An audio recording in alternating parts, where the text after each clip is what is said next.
ಓಂ ಶಾಂತಿ.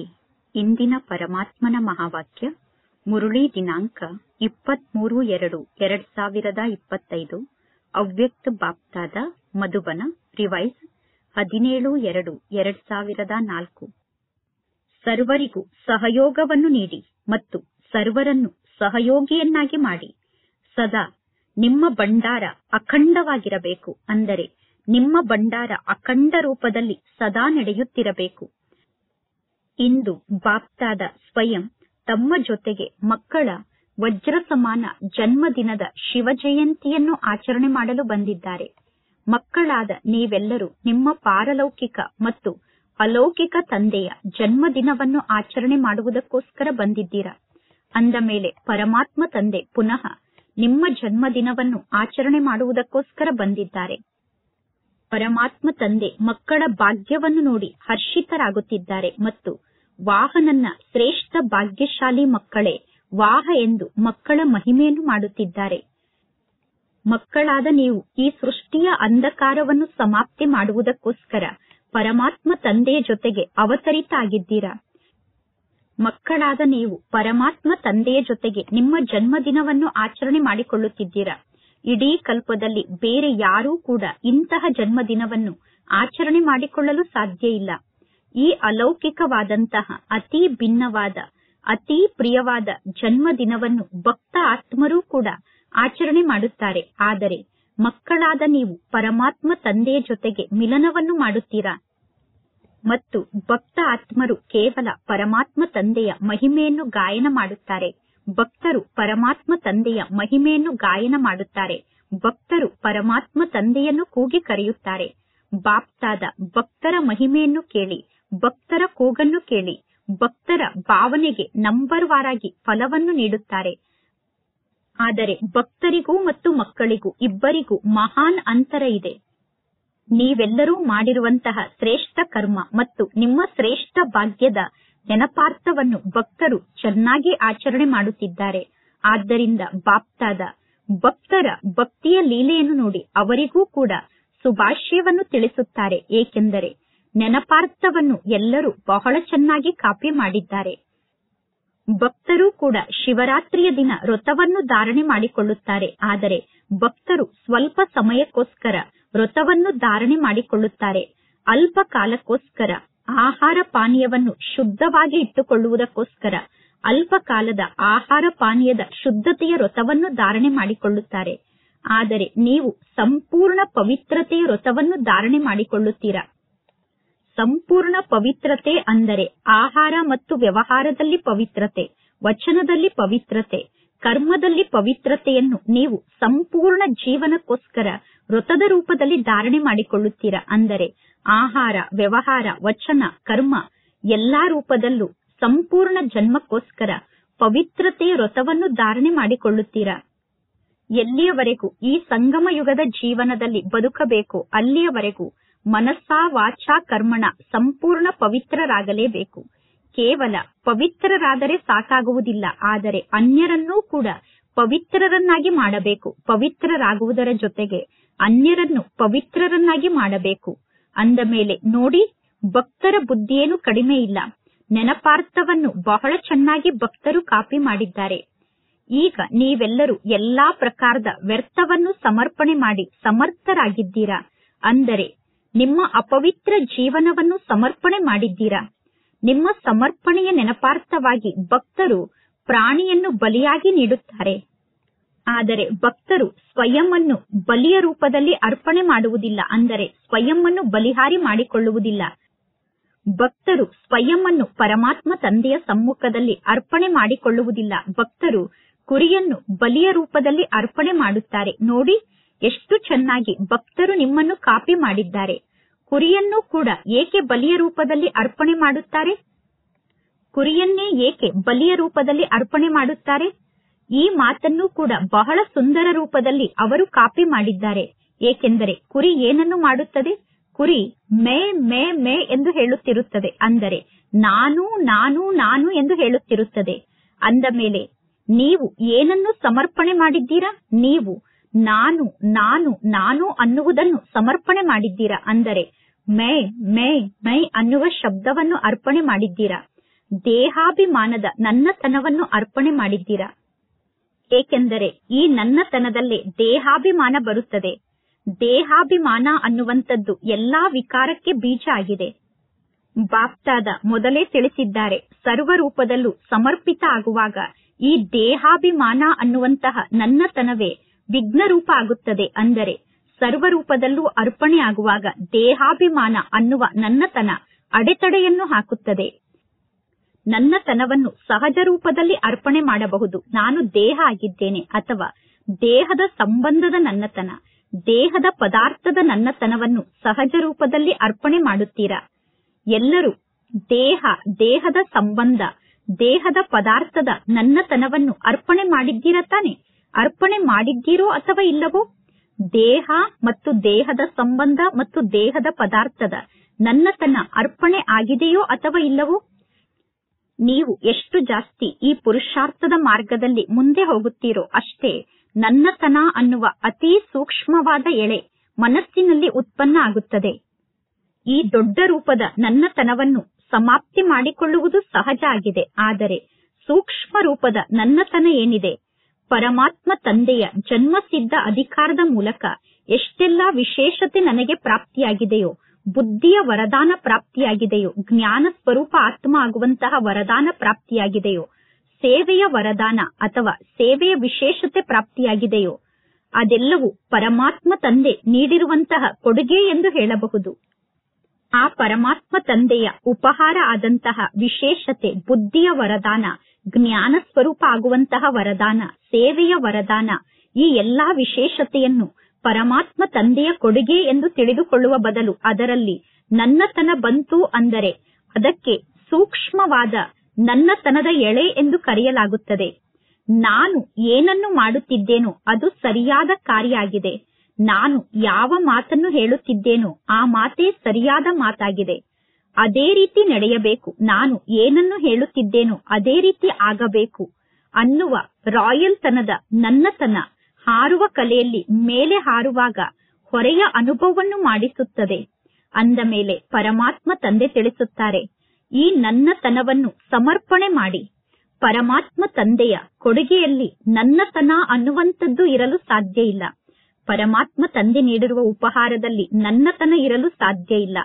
ನಾನು ಅನ್ನುವ ಶಬ್ದ ಕೂಡ ಪರಮಾತ್ಮ ತಂದೆಯ ಉಪಹಾರದಲ್ಲಿ ಇರಬಾರದು, ಮತ್ತು ನನ್ನದು ಅನ್ನುವ ಶಬ್ದ ಕೂಡ ಪರಮಾತ್ಮ ತಂದೆ ನೀಡಿರುವ ಉಪಹಾರದಲ್ಲಿ ಇರಬಾರದು. ಎಲ್ಲವೂ ಪರಮಾತ್ಮ ತಂದೆಯ ಕೊಡುಗೆ ಆಗಿದೆ. ಎಲ್ಲವೂ ಪ್ರಭುವಿನ ವರದಾನ ಆಗಿದೆ. ಎಲ್ಲವೂ ಪ್ರಭುವಿನ ವಿಶೇಷತೆಯಾಗಿದೆ. ಅಂದ ಮೇಲೆ ನಿಮ್ಮೆಲ್ಲರ ಸಮರ್ಪಣೆ ಎಷ್ಟೊಂದು ಸೂಕ್ಷ್ಮವಾದ ಸಮರ್ಪಣೆ ಆಗಿದೆ. ಅಂದ ಮೇಲೆ ನೀವೆಲ್ಲರೂ ಸ್ವಯಂ ಅನ್ನು ಚೆಕ್ ಮಾಡಿಕೊಂಡಿದ್ದೀರಾ ತಾನೆ? ಸಾಧಾರಣ ರೂಪದ ನನ್ನತನ ಅಥವಾ ರಾಯಲ್ ರೂಪದ ನನ್ನತನ ಎರಡನ್ನು ಪರಮಾತ್ಮ ತಂದೆಯ ಸಮ್ಮುಖದಲ್ಲಿ ಅರ್ಪಣೆ ಮಾಡಿದ್ದೀರಾ ತಾನೆ? ಸಮರ್ಪಣೆ ಮಾಡಿದ್ದೀರೋ ಅಥವಾ ಸಮರ್ಪಣೆ ಮಾಡುತ್ತಿದ್ದೀರೋ? ಈ ನನ್ನತನವನ್ನು ಸಮರ್ಪಣೆ ಮಾಡಲೇಬೇಕು. ನೀವೆಲ್ಲರೂ ಪರಸ್ಪರ ತಮಾಷೆಗೋಸ್ಕರ ಒಂದು ಶಬ್ದವನ್ನು ಹೇಳುತ್ತೀರಾ. ಸಾಯಲೇಬೇಕು ಅನ್ನುವ ಶಬ್ದವನ್ನು ನೀವೆಲ್ಲರೂ ತಮಾಷೆಗೋಸ್ಕರ ಹೇಳುತ್ತೀರಾ. ಆದರೆ ಇಲ್ಲಿ ಸಾಯುವುದು ಅಂದರೆ ಭಗವಂತ ತಂದೆಯ ಮಡಿಲಿನಲ್ಲಿ ಬದುಕುವುದು. ಇಲ್ಲಿ ಸಾಯುವುದಲ್ಲ, 21 ಜನ್ಮಕ್ಕೋಸ್ಕರ ದೇವಾತ್ಮರ ಮಡಿಲಿನಲ್ಲಿ ಜನ್ಮವನ್ನು ಪಡೆದುಕೊಳ್ಳುವುದಾಗಿದೆ. ಆದ್ದರಿಂದ ಖುಷಿ ಖುಷಿಯಿಂದ ನೀವು ಸಮರ್ಪಿತರಾಗುತ್ತೀರಾ ತಾನೆ? ಕೂಗುತ್ತಾ ನೀವು ಸಮರ್ಪಿತರಾಗುವುದಿಲ್ಲ. ಅಯ್ಯೋ ಅಯ್ಯೋ ಎಂದು ಕೂಗುತ್ತಾ ನೀವು ಸ್ವಯಂ ಅನ್ನು ಪರಮಾತ್ಮ ತಂದೆಯ ಸಮ್ಮುಖದಲ್ಲಿ ಅರ್ಪಣೆ ಮಾಡಿಕೊಳ್ಳುತ್ತಿಲ್ಲ. ಭಕ್ತಿ ಮಾರ್ಗದಲ್ಲೂ ಕೂಡ ಪ್ರಾಣಿಯನ್ನು ಬಲಿಯಾಗಿ ನೀಡಿದಾಗ ಆ ಪ್ರಾಣಿ ಅಯ್ಯೋ ಅಯ್ಯೋ ಎಂದು ಕೂಗಿದರೆ ಆ ಬಲಿ ಪರಮಾತ್ಮ ತಂದೆ ಸ್ವೀಕರಿಸುವುದಿಲ್ಲ ಎಂದು ಹೇಳುತ್ತಾರೆ. ಅಂದ ಮೇಲೆ ಯಾರು ಖುಷಿಯಿಂದ ಸಮರ್ಪಿತರಾಗುತ್ತಾರೋ, ಹದ್ದಿನ ನಾನು ಮತ್ತು ನನ್ನದು ಅನ್ನುವುದನ್ನು ಪರಮಾತ್ಮ ತಂದೆಗೆ ಅರ್ಪಣೆ ಮಾಡುತ್ತಾರೋ, ಅವರು ಜನ್ಮ ಜನ್ಮಾಂತರಕ್ಕೋಸ್ಕರ ಆಸ್ತಿಗೆ ಅಧಿಕಾರಿಗಳಾಗುತ್ತಾರೆ. ಅಂದ ಮೇಲೆ ಚೆಕ್ ಮಾಡಿಕೊಳ್ಳಿ. ಯಾವುದೇ ಒಂದು ವ್ಯರ್ಥ ಸಂಕಲ್ಪ, ವ್ಯರ್ಥ ಮಾತು, ವ್ಯರ್ಥ ವರ್ತನೆಯನ್ನು ಖುಷಿ ಖುಷಿಯಿಂದ ಪರಿವರ್ತನೆ ಮಾಡಿಕೊಳ್ಳುತ್ತಿದ್ದೀರೋ ಅಥವಾ ಕಷ್ಟಪಟ್ಟು ಪರಿವರ್ತನೆ ಮಾಡಿಕೊಳ್ಳುತ್ತಿದ್ದೀರೋ? ಪ್ರೀತಿಯಿಂದ ಪರಿವರ್ತನೆ ಆಗುತ್ತಿದ್ದೀರೋ ಅಥವಾ ಪರಿಶ್ರಮದಿಂದ ಪರಿವರ್ತನೆ ಆಗುತ್ತಿದ್ದೀರೋ? ಯಾವಾಗ ಮಕ್ಕಳಾದ ನೀವೆಲ್ಲರೂ ತಂದೆಗೆ ಮಕ್ಕಳಾಗಿ ಜನ್ಮವನ್ನು ಪಡೆದುಕೊಳ್ಳುತ್ತೀರೋ, ಜನ್ಮವನ್ನು ಪಡೆದುಕೊಂಡ ತಕ್ಷಣ ಪರಮಾತ್ಮ ತಂದೆ ನಿಮ್ಮ ಜೀವನಕ್ಕೋಸ್ಕರ ವಿಶೇಷವಾಗಿ ಯಾವ ಕರ್ತವ್ಯವನ್ನು ತಿಳಿಸಿದ್ದಾರೆ? ನಿಮ್ಮ ಈ ಜೀವನದ ಕರ್ತವ್ಯವೇ ಆಗಿದೆ ವಿಶ್ವ ಪರಿವರ್ತನೆಯನ್ನು ಮಾಡುವಂತಹ ವಿಶ್ವ ಪರಿವರ್ತಕ ಆತ್ಮ ಎಂದು. ವಿಶ್ವ ಪರಿವರ್ತಕ ಆತ್ಮ ಅನ್ನುವುದು ನಿಮ್ಮೆಲ್ಲರ ಕರ್ತವ್ಯ ಆಗಿದೆ ತಾನೆ. ಬ್ರಾಹ್ಮಣ ಜನ್ಮದ ಕರ್ತವ್ಯವೇ ವಿಶ್ವ ಪರಿವರ್ತಕ ಆತ್ಮ ಆಗುವುದಾಗಿದೆ.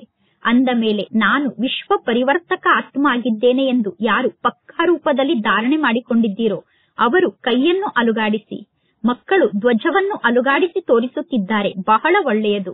ಎಲ್ಲರ ಕೈಯಲ್ಲೂ ಶಿವತಂದೆಯ ಧ್ವಜ ಇದೆ. ಎಲ್ಲರೂ ಧ್ವಜವನ್ನು ಅಲುಗಾಡಿಸುತ್ತಿದ್ದಾರೆ.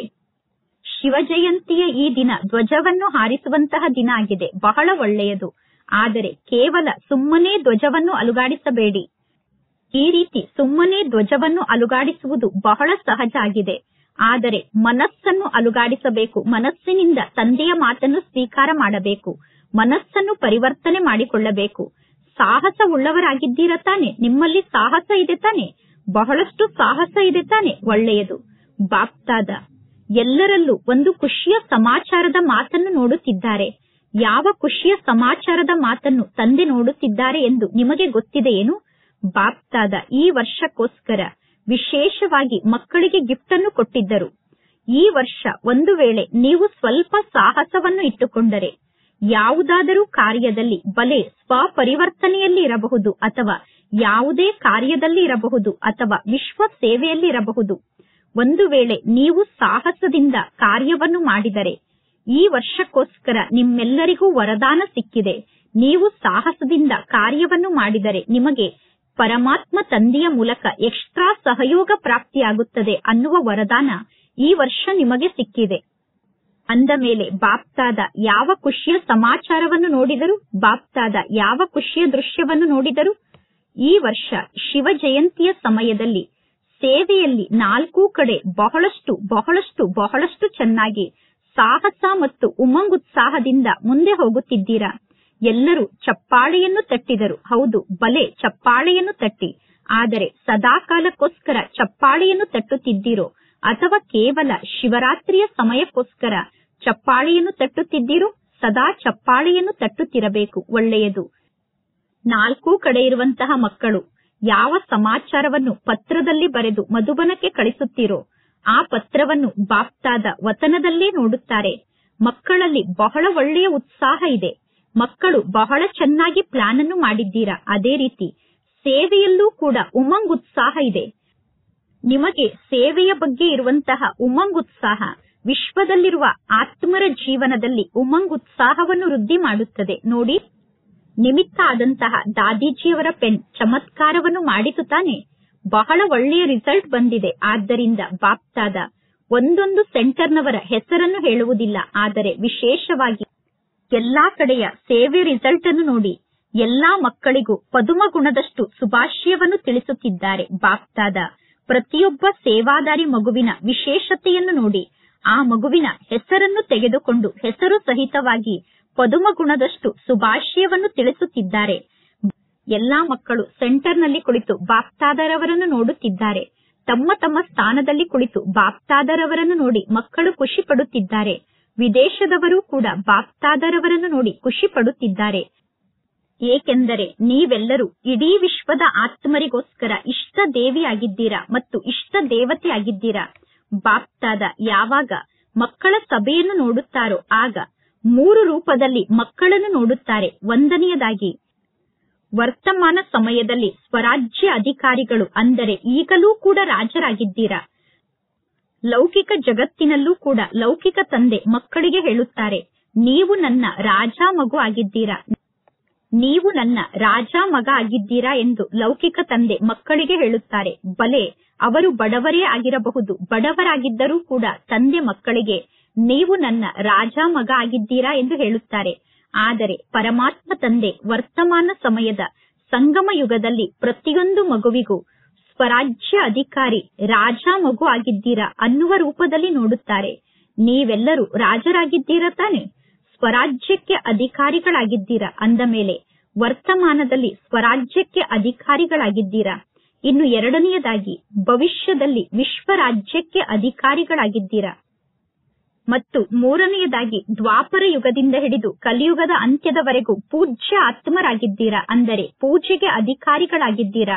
ಈ ಮೂರು ರೂಪದಲ್ಲೂ ಮಕ್ಕಳನ್ನು ಬಾಪ್ತಾದ ನೋಡುತ್ತಿದ್ದಾರೆ. ಪರಮಾತ್ಮ ತಂದೆ ಮಕ್ಕಳನ್ನು ಸಾಧಾರಣ ರೂಪದಲ್ಲಿ ನೋಡುವುದಿಲ್ಲ. ಬಲೆ ಮಕ್ಕಳಾದ ನೀವು ಹೇಗೆ ಬೇಕಾದರೂ ಇರಬಹುದು, ಆದರೆ ಬಾಪ್ತಾದ ಪ್ರತಿಯೊಂದು ಮಗುವನ್ನು ಸ್ವರಾಜ್ಯ ಅಧಿಕಾರಿ, ರಾಜ ಮಗು ಅನ್ನುವ ರೂಪದಲ್ಲಿ ನೋಡುತ್ತಾರೆ. ಏಕೆಂದರೆ ನೀವೆಲ್ಲರೂ ರಾಜಯೋಗಿಗಳಾಗಿದ್ದೀರ ತಾನೆ. ನಿಮ್ಮಲ್ಲಿ ಯಾರೂ ಕೂಡ ಪ್ರಜಾಯೋಗಿ ಅಂತೂ ಅಲ್ಲ ತಾನೆ. ನೀವು ಪ್ರಜಾಯೋಗಿ ಆಗಿದ್ದೀರೇನು? ನೀವು ಪ್ರಜಾಯೋಗಿ ಅಲ್ಲ, ಎಲ್ಲರೂ ರಾಜಯೋಗಿಗಳಾಗಿದ್ದೀರಾ. ಅಂದ ಮೇಲೆ ರಾಜಯೋಗಿಗಳು ಅಂದರೆ ರಾಜರು. ಇಂತಹ ಸ್ವರಾಜ್ಯ ಅಧಿಕಾರಿ ಮಕ್ಕಳ ಜನ್ಮದಿನವನ್ನು ಆಚರಣೆ ಮಾಡುವುದಕ್ಕೋಸ್ಕರ ಸ್ವಯಂ ಪರಮಾತ್ಮ ತಂದೆ ಬಂದಿದ್ದಾರೆ. ಡಬ್ಬಲ್ ವಿದೇಶದ ಮಕ್ಕಳಾದ ನೀವು ವಿದೇಶದಿಂದ ನಿಮ್ಮ ಜನ್ಮದಿನವನ್ನು ಆಚರಣೆ ಮಾಡಿಕೊಳ್ಳಲು ಬಂದಿದ್ದೀರಾ. ಡಬ್ಬಲ್ ವಿದೇಶದ ಎಲ್ಲಾ ಮಕ್ಕಳು ಕೈಯನ್ನು ಎತ್ತಿ. ಅಂದ ಮೇಲೆ ಬಹಳಷ್ಟು ಜಾಸ್ತಿ ದೂರದ ದೇಶದಿಂದ ಯಾರು ಬಂದಿದ್ದಾರೆ? ವಿದೇಶದವರು ದೂರ ದೇಶದಿಂದ ಬಂದಿದ್ದೀರೋ ಅಥವಾ ಪರಮಾತ್ಮ ತಂದೆ ದೂರ ದೇಶದಿಂದ ಬಂದಿದ್ದಾರೋ? ಅಮೆರಿಕಾದವರು ದೂರ ದೇಶದಿಂದ ಬಂದಿದ್ದಾರೋ ಅಥವಾ ಪರಮಾತ್ಮ ತಂದೆಯ ದೇಶ ಅಮೆರಿಕಕ್ಕಿಂತ ದೂರ ಇದೆಯೋ? ಅಂದ ಮೇಲೆ ಬಾಪ್ತಾದ ಎಲ್ಲಿಂದ ಬಂದಿದ್ದಾರೆ? ಬಾಪ್ತಾದ ಪರಮಧಾಮದಿಂದ ಬಂದಿದ್ದಾರೆ. ಅಂದ ಮೇಲೆ ಬಾಪ್ತಾದರವರಿಗೆ ಮಕ್ಕಳ ಬಗ್ಗೆ ಪ್ರೀತಿ ಇದೆ ತಾನೆ. ಈ ನಿಮ್ಮ ಜನ್ಮದಿನ ಎಷ್ಟೊಂದು ಶ್ರೇಷ್ಠ ಆಗಿದೆ.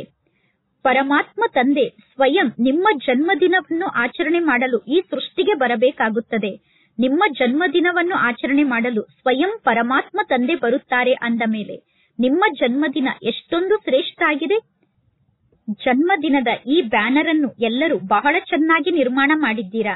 ಎಲ್ಲಾ ಭಾಷೆಯಲ್ಲೂ ಕೂಡ ಪರಮಾತ್ಮ ತಂದೆಯ ಜನ್ಮದಿನದ ಬ್ಯಾನರ್ ಅನ್ನು ನಿರ್ಮಾಣ ಮಾಡಿ ಪರಮಾತ್ಮ ತಂದೆಗೆ ತೋರಿಸುತ್ತಿದ್ದಾರೆ. ಎಲ್ಲಾ ಭಾಷೆಯಲ್ಲೂ ಕೂಡ ಜನ್ಮದಿನದ ಬಗ್ಗೆ ಬರೆದು ಪರಮಾತ್ಮ ತಂದೆಗೆ ತೋರಿಸುತ್ತಿದ್ದಾರೆ. ಬಾಪ್ತಾದ ಎಲ್ಲಾ ದೇಶದ ಎಲ್ಲಾ ಭಾಷೆಯನ್ನು ಮಾತನಾಡುವಂತಹ ಮಕ್ಕಳಿಗೆ ಜನ್ಮದಿನದ ಶುಭಾಶಯವನ್ನು ತಿಳಿಸುತ್ತಿದ್ದಾರೆ. ನೋಡಿ, ಪರಮಾತ್ಮ ತಂದೆಯ ಶಿವ ಜಯಂತಿಯನ್ನು ನೀವು ಆಚರಣೆ ಮಾಡುತ್ತೀರಾ. ಆದರೆ ಪರಮಾತ್ಮ ತಂದೆ ಯಾವ ರೂಪದಲ್ಲಿ ಇದ್ದಾರೆ? ಪರಮಾತ್ಮ ತಂದೆ ಬಿಂದು ಆಗಿದ್ದಾರೆ. ಬಿಂದುವಿನ ಜಯಂತಿಯನ್ನು ಆಚರಣೆ ಮಾಡುತ್ತಿದ್ದೀರಾ, ಅಂದರೆ ಪರಮಾತ್ಮ ತಂದೆಯ ಅವತರಣೆಯ ದಿನವನ್ನು ಆಚರಣೆ ಮಾಡುತ್ತಿದ್ದೀರಾ. ಎಲ್ಲರಿಗಿಂತ ಸರ್ವಶ್ರೇಷ್ಠ ವಜ್ರ ಸಮಾನ ಜಯಂತಿ ಯಾರ ಜಯಂತಿಯಾಗಿದೆ? ಬಿಂದುವಿನ ಜಯಂತಿ ವಜ್ರ ಸಮಾನ ಜಯಂತಿಯಾಗಿದೆ. ಬಿಂದುವಿನ ಜಯಂತಿ ವಜ್ರ ಸಮಾನ ಜಯಂತಿಯಾಗಿದೆ ತಾನೆ. ಅಂದ ಮೇಲೆ ಬಿಂದುವಿಗೆ ಎಷ್ಟೊಂದು ಮಹಿಮೆ ಇದೆ. ಆದ್ದರಿಂದ ಬಾಪ್ತಾದ ಸದಾ ತಿಳಿಸುತ್ತಾರೆ, 3 ಬಿಂದುವನ್ನು ಸದಾ ನೆನಪಿನಲ್ಲಿ ಇಟ್ಟುಕೊಳ್ಳಿ.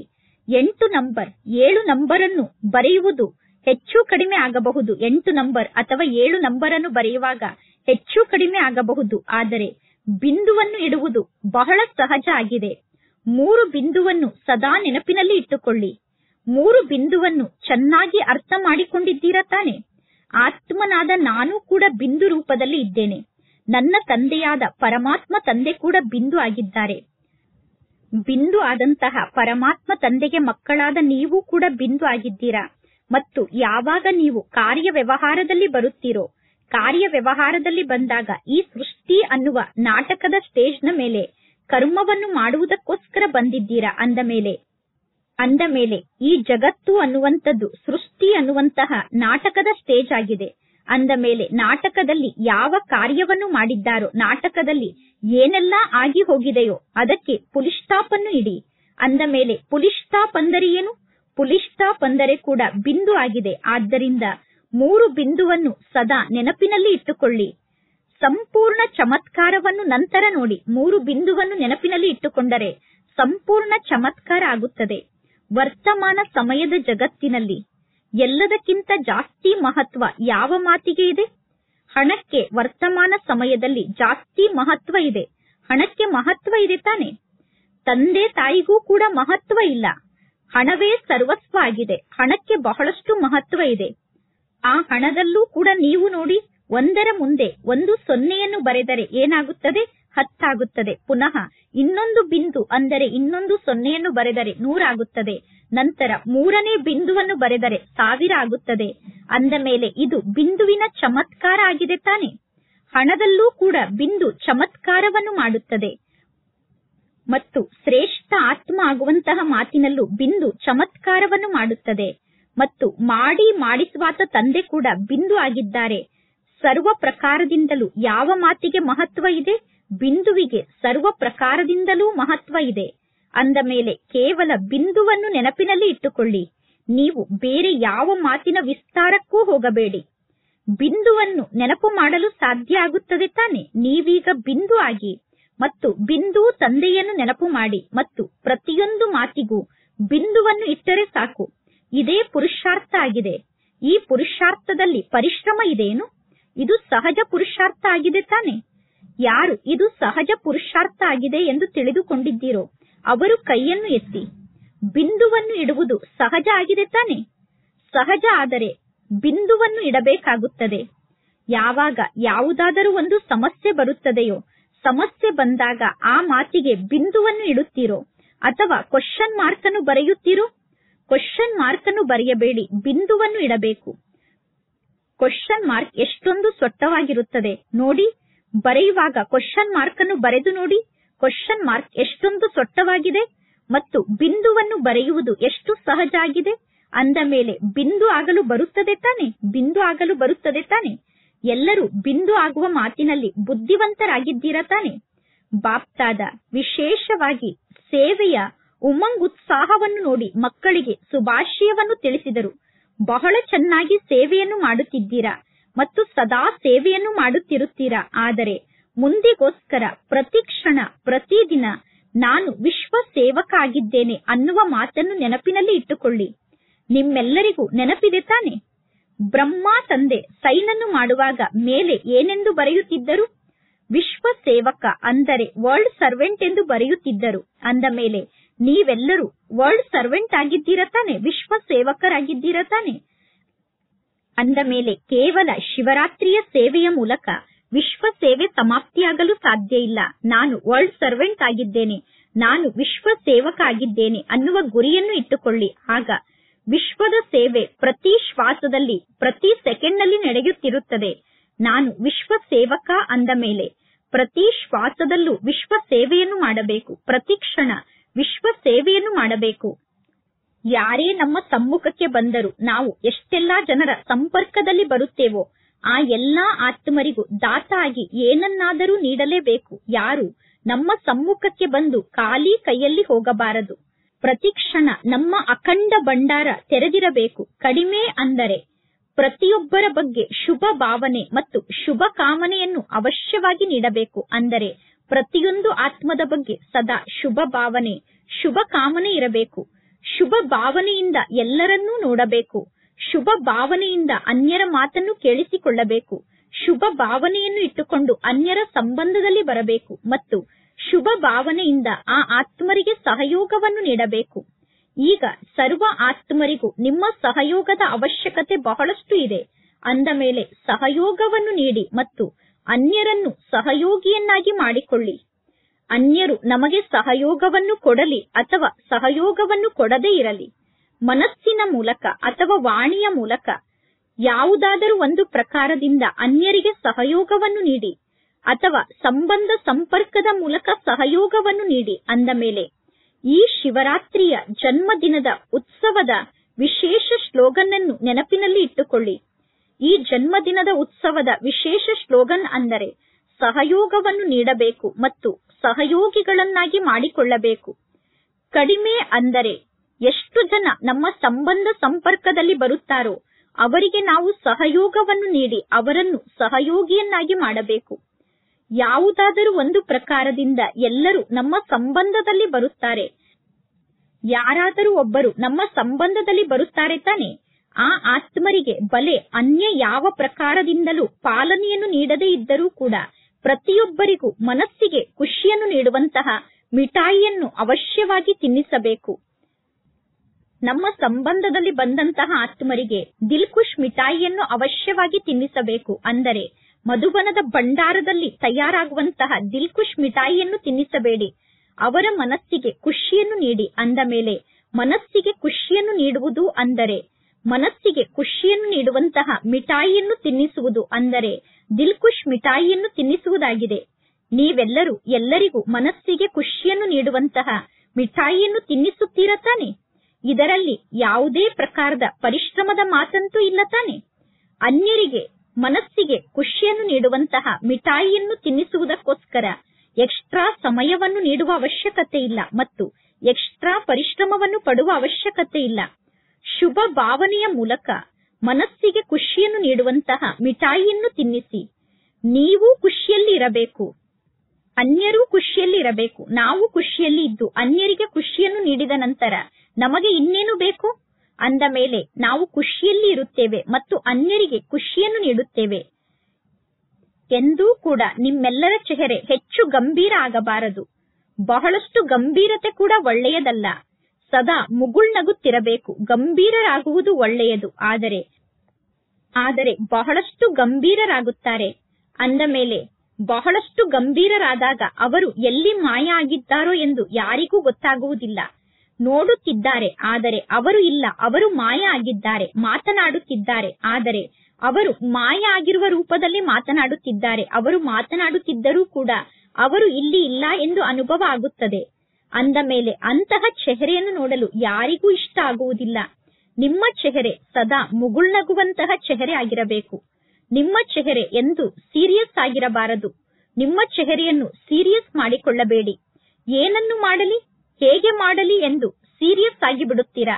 ಕೆಲವೊಮ್ಮೆ ಯಾವುದಾದರೂ ಕಾರ್ಯವನ್ನು ಮಾಡುವಾಗ ಹೇಗೆ ಮಾಡುವುದು, ಏನನ್ನು ಮಾಡುವುದು ಎಂದು ಸೀರಿಯಸ್ ಆಗಿ ಬಿಡುತ್ತೀರಾ. ಬಹಳಷ್ಟು ಪರಿಶ್ರಮ ಇದೆ, ಬಹಳಷ್ಟು ಕಾರ್ಯ ಇದೆ ಎಂದು ಕಾರ್ಯವನ್ನು ನೋಡಿ ಮಕ್ಕಳು ಸೀರಿಯಸ್ ಆಗಿ ಬಿಡುತ್ತಾರೆ. ಆದರೆ ಎಷ್ಟು ಜಾಸ್ತಿ ಕಾರ್ಯ ಇರುತ್ತದೆಯೋ ಅಷ್ಟು ಜಾಸ್ತಿ ನೀವು ಮುಗುಳ್ನಗುತ್ತಿರಬೇಕು. ಮುಗುಳ್ನಗಲು ನಿಮಗೆ ಬರುತ್ತದೆ ತಾನೆ? ಮುಗುಳ್ನಗಲು ಬರುತ್ತದೆ ತಾನೆ? ನಿಮ್ಮ ಜಡಚಿತ್ರವನ್ನು ನೋಡಿ. ನಿಮ್ಮ ಜಡಚಿತ್ರವನ್ನು ಎಂದಾದರೂ ಈ ರೀತಿ ಸೀರಿಯಸ್ನ ರೂಪದಲ್ಲಿ ತೋರಿಸುತ್ತಾರೇನು?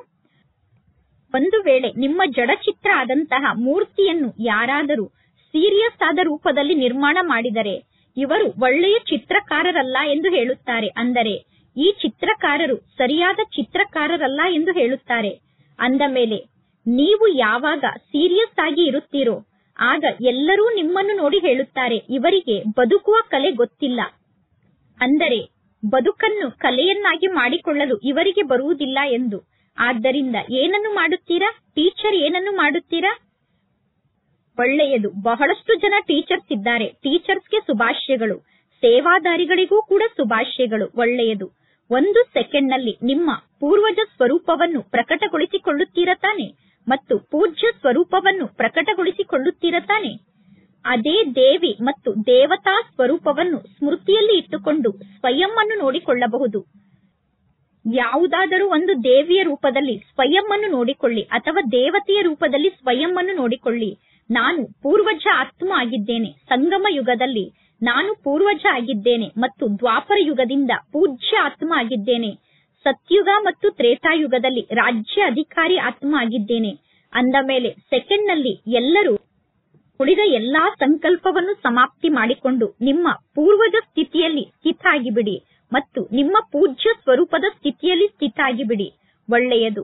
4 ಕಡೆ ಇರುವಂತಹ ಅಲೌಕಿಕ ದಿವ್ಯ ಅವತರಿತ ಆದಂತಹ ಮಕ್ಕಳಿಗೆ ಪರಮಾತ್ಮ ತಂದೆಯ ಜನ್ಮದಿನ ಮತ್ತು ಮಕ್ಕಳ ಜನ್ಮದಿನವನ್ನು ಆಚರಣೆ ಮಾಡುತ್ತಿರುವುದಕ್ಕೋಸ್ಕರ ಜನ್ಮದಿನದ ಆಶೀರ್ವಾದ ಮತ್ತು ನೆನಪು ಪ್ರೀತಿ ಹೃದಯೇಶ್ವರ ತಂದೆಯ ಹೃದಯದ ರೈಟ್ ಹ್ಯಾಂಡ್ ಸೇವಾದಾರಿ ಮಕ್ಕಳಿಗೆ ಸದಾ ತಂದೆಯ ಹೃದಯದಲ್ಲಿ ಸಮಾವೇಶ ಆಗಿರುವಂತಹ ರೈಟ್ ಹ್ಯಾಂಡ್ ಸೇವಾದಾರಿ ಮಕ್ಕಳಿಗೆ. ಅಂದ ಮೇಲೆ ಎಲ್ಲರೂ ಈ ರೀತಿ ಸದಾ ಹೃದಯ ಸಿಂಹಾಸನಕ್ಕೆ ಅಧಿಕಾರಿಯಾದಂತಹ ಶ್ರೇಷ್ಠ ಆತ್ಮರಾಗಿದ್ದೀರಾ. ಇಂತಹ ಹೃದಯ ಸಿಂಹಾಸನಕ್ಕೆ ಅಧಿಕಾರಿಯಾದಂತಹ ಶ್ರೇಷ್ಠ ಆತ್ಮರಿಗೆ ಸದಾ ಬಿಂದುವಿನ ಮಹತ್ವವನ್ನು ಅರ್ಥ ಮಾಡಿಕೊಂಡಿರುವಂತಹ ಶ್ರೇಷ್ಠ ಬಿಂದು ಸ್ವರೂಪದಲ್ಲಿರುವ ಮಕ್ಕಳಿಗೆ ಸದಾ ಸ್ವಯಂನ ಸ್ವಮಾನದಲ್ಲಿ ಸ್ಥಿತ ಆಗಿದ್ದು ಸರ್ವರಿಗೂ ಆತ್ಮಿಕ ಗೌರವವನ್ನು ನೀಡುವಂತಹ ಸ್ವಮಾನದಾರಿ ಆತ್ಮರಿಗೆ ಸದಾ ದಾತ ಆದಂತಹ ಪರಮಾತ್ಮ ತಂದೆಗೆ ಮಗುವಾಗಿ ಮಾಸ್ಟರ್ ದಾತ ಆಗಿ ಪ್ರತಿಯೊಬ್ಬರಿಗೂ ತಮ್ಮ ಅಖಂಡ ಭಂಡಾರದ ಮೂಲಕ ಏನನ್ನಾದರೂ ನೀಡುವಂತಹ ಮಾಸ್ಟರ್ ದಾತ ಮಕ್ಕಳಿಗೆ ಬಾಪ್ದಾದರವರ ಬಹಳಷ್ಟು ಪದುಮ ಗುಣದಷ್ಟು ಕೊಹಿನೂರ್ ವಜ್ರಕ್ಕಿಂತ ಜಾಸ್ತಿ ಪ್ರಭುವಿನ ಕಣ್ಮಣಿ ಆದಂತಹ ಮಕ್ಕಳಿಗೆ ನೆನಪು, ಪ್ರೀತಿ ಹಾಗೂ ನಮಸ್ತೆ. ಬಾಪ್ತಾದರವರಿಗೆ ಮಕ್ಕಳ ನೆನಪು, ಪ್ರೀತಿ ಹಾಗೂ ನಮಸ್ತೆ ನಮಸ್ತೆ ನಮಸ್ತೆ. ಇಂದಿನ ವರದಾನ ಆಗಿದೆ. ಪ್ರತಿಯೊಂದು ಶಕ್ತಿಯನ್ನು ಆಜ್ಞೆಗನುಸಾರವಾಗಿ ಉಪಯೋಗ ಮಾಡಿಕೊಳ್ಳುವಂತಹ ಮಾಸ್ಟರ್ ರಚಯಿತ ಆಗಿ ಕರ್ಮವನ್ನು ಪ್ರಾರಂಭ ಮಾಡುವುದಕ್ಕಿಂತ ಮೊದಲೇ ಎಂತಹ ಕರ್ಮವನ್ನು ಮಾಡುತ್ತಿದ್ದೀರೋ ಅಂತಹ ಶಕ್ತಿಯನ್ನು ಆಹ್ವಾನ ಮಾಡಿ ಮಾಲೀಕರಾಗಿ ಶಕ್ತಿಗೆ ಆಜ್ಞೆಯನ್ನು ನೀಡಿ. ಆದರೆ ಆ ಸರ್ವಶಕ್ತಿ ನಿಮ್ಮ ಭುಜದ ಸಮಾನ ಆಗಿದೆ. ನಿಮ್ಮ ಭುಜಕ್ಕೆ ನೀವು ಆಜ್ಞೆಯನ್ನು ನೀಡಿದಾಗ ಭುಜ ನೀವು ಹೇಳಿದಂತೆ ಕಾರ್ಯವನ್ನು ಮಾಡದೇ ಇರಲು ಸಾಧ್ಯ ಇಲ್ಲ. ನೀವು ಕೇವಲ ಆಜ್ಞೆಯನ್ನು ನೀಡಿ. ಸಹನಾ ಶಕ್ತಿಗೆ ಕಾರ್ಯವನ್ನು ಸಫಲ ಮಾಡಿ ಎಂದು ಆಜ್ಞೆಯನ್ನು ನೀಡಿ. ನಂತರ ಸಫಲತೆ ನಿಮಗೆ ಪ್ರಾಪ್ತಿಯಾಗಿಯೇ ಬಿಟ್ಟಿದೆ ಅನ್ನುವುದನ್ನು ನೋಡಿ. ಆದರೆ ಶಕ್ತಿಗಳಿಗೆ ಆರ್ಡರ್ ಅನ್ನು ಮಾಡುವ ಬದಲು ನೀವು ಭಯ ಪಡುತ್ತೀರಾ. ನನ್ನಿಂದ ಈ ಕಾರ್ಯವನ್ನು ಮಾಡಲು ಸಾಧ್ಯ ಆಗುತ್ತದೆಯೋ ಅಥವಾ ಈ ಕಾರ್ಯವನ್ನು ಮಾಡಲು ನನಗೆ ಸಾಧ್ಯ ಆಗುವುದಿಲ್ಲವೋ ಎಂದು ಭಯ ಪಡುತ್ತೀರಾ. ಈ ಪ್ರಕಾರದ ಭಯ ನಮ್ಮ ಮನಸ್ಸಿನಲ್ಲಿ ಇದ್ದರೆ ಶಕ್ತಿ ನಮ್ಮ ಆಜ್ಞೆಯಂತೆ ನಡೆಯಲು ಸಾಧ್ಯ ಇಲ್ಲ. ಆದ್ದರಿಂದ ಮಾಸ್ಟರ್ ರಚಯಿತಾಗಿ ಪ್ರತಿಯೊಂದು ಶಕ್ತಿಯನ್ನು ಆರ್ಡರ್ನ ಅನುಸಾರವಾಗಿ ನಡೆಸುವುದಕ್ಕೋಸ್ಕರ ಮೊದಲು ನಿರ್ಭಯ ಆತ್ಮರಾಗಿ. ಇಂದಿನ ಸ್ಲೋಗನ್ ಆಗಿದೆ, ಆಶ್ರಯದಾತ ಆದಂತಹ ಪರಮಾತ್ಮ ತಂದೆಯನ್ನು ಪ್ರತ್ಯಕ್ಷಗೊಳಿಸಿ ಸರ್ವರಿಗೂ ಆಶ್ರಯದ ಅನುಭವವನ್ನು ಮಾಡಿಸಿ. ಆಶ್ರಯದಾತ ಆದಂತಹ ಪರಮಾತ್ಮ ತಂದೆಯನ್ನು ಪ್ರತ್ಯಕ್ಷಗೊಳಿಸಿ ಸರ್ವರಿಗೂ ಪರಮಾತ್ಮ ತಂದೆಯ ಆಶ್ರಯದ ಅನುಭವವನ್ನು ಮಾಡಿಸಬೇಕು. ಒಳ್ಳೆಯದು. ಇಂದಿನ ಅವ್ಯಕ್ತ ಸೂಚನೆ ಆಗಿದೆ. ಏಕಾಂತ ಪ್ರಿಯರಾಗಿ ಏಕತೆ ಮತ್ತು ಏಕಾಗ್ರತೆಯನ್ನು ನಿಮ್ಮದನ್ನಾಗಿ ಮಾಡಿಕೊಳ್ಳಿ. ಹೇಗೆ ಯಾರಾದರೂ ಒಬ್ಬರು ಸಂಶೋಧಕರು ಯಾವುದಾದರೂ ಒಂದು ಸಂಶೋಧನೆಯನ್ನು ಮಾಡುವುದಕ್ಕೋಸ್ಕರ ಏಕಾಂತದಲ್ಲಿ ಹೋಗಿ ನಿವಾಸವನ್ನು ಮಾಡುತ್ತಾರೆ. ಅಂದ ಮೇಲೆ ಇಲ್ಲೂ ಕೂಡ ಏಕಾಂತ ಅಂದರೆ ಒಬ್ಬ ತಂದೆಯ ಅಂತ್ಯದಲ್ಲಿ ಸಮಾವೇಶ ಆಗಿಬಿಡಬೇಕು. ಅದಕ್ಕೋಸ್ಕರ ಬಾಹ್ಯ ಜಗತ್ತಿನ ಆಕರ್ಷಣೆಯಿಂದ ಏಕಾಂತದಲ್ಲಿ ಇರಬೇಕು ಎಂದು ಈ ರೀತಿ ತಿಳಿದುಕೊಳ್ಳಬೇಡಿ. ಕೇವಲ ಒಂದು ರೂಮ್ನಲ್ಲಿ ಕುಳಿತುಕೊಂಡಾಗ ಏಕತೆಯ ಅನುಭವ ಆಗುತ್ತದೆ. ಅಂದರೆ ಕೇವಲ ಒಂದು ರೂಮಿನಲ್ಲಿ ಕುಳಿತುಕೊಳ್ಳುವಂತಹ ಏಕಾಂತದ ಅವಶ್ಯಕತೆ ನನಗೆ ಇದೆ ಎಂದು ತಿಳಿದುಕೊಳ್ಳಬೇಡಿ. ಆದರೆ ಮನಸ್ಸು ಏಕಾಂತದಲ್ಲಿ ಇರಬೇಕು. ಮನಸ್ಸಿನ ಏಕಾಗ್ರತೆ ಅಂದರೆ ಒಬ್ಬ ತಂದೆಯ ನೆನಪಿನಲ್ಲೇ ಸ್ಥಿತ ಆಗುವುದಾಗಿದೆ. ಒಬ್ಬ ತಂದೆಯ ನೆನಪಿನಲ್ಲೇ ಮನಸ್ಸನ್ನು ಏಕಾಗ್ರ ಮಾಡುವುದೇ ಸತ್ಯವಾದ ಏಕಾಂತ ಆಗಿದೆ. ಒಳ್ಳೆಯದು. ಓಂ ಶಾಂತಿ.